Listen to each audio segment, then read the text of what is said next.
Pero may kamo di ka paligo sa baybay. Domingo-domingo ka din. Kada Domingo, gid. Tiga, dirigid gusto nyo maligo, haw?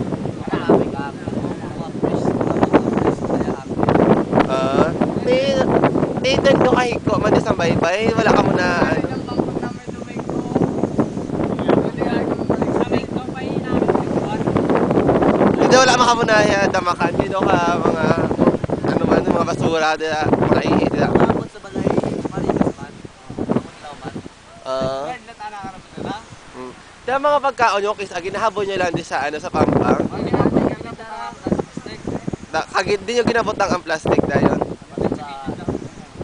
Yan o. Sabi ko yun ako.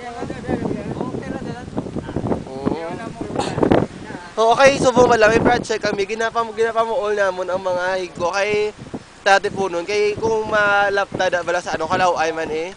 Tiyan mo na, tani ko wala kung ano, ang mga ginapakalat namon nga, tani ko maglapta ka mo, ibutan lang sa basurahan, kag ano eh. Di ba matungkol sa basurahan? Di namin. Kaya kami lang yung basura. Takilid lang na tani, hindi nila pala ma-impon sa dagat. Ganda sa limit namin bigyan ang basurahan mo. Oo, kaya mga tani nga, ibot ako sa internet, wala, para makita ko sa mga politiko, nga tinuan mo nila ang ano, para daw maging maligo, para masadya pagid.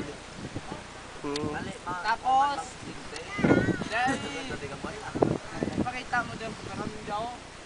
Dito kay Kopiyaw.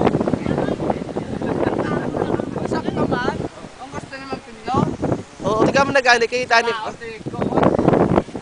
Tani naman at sa mga politiko, nga, amon tani nga, i-improve nila, para pala daw man, mapada mo di kalan, ang nga patindo, kung daw, makadaw man nga obra ang mahatag eh. Sige, salamat sa inyo, ka Chief ko.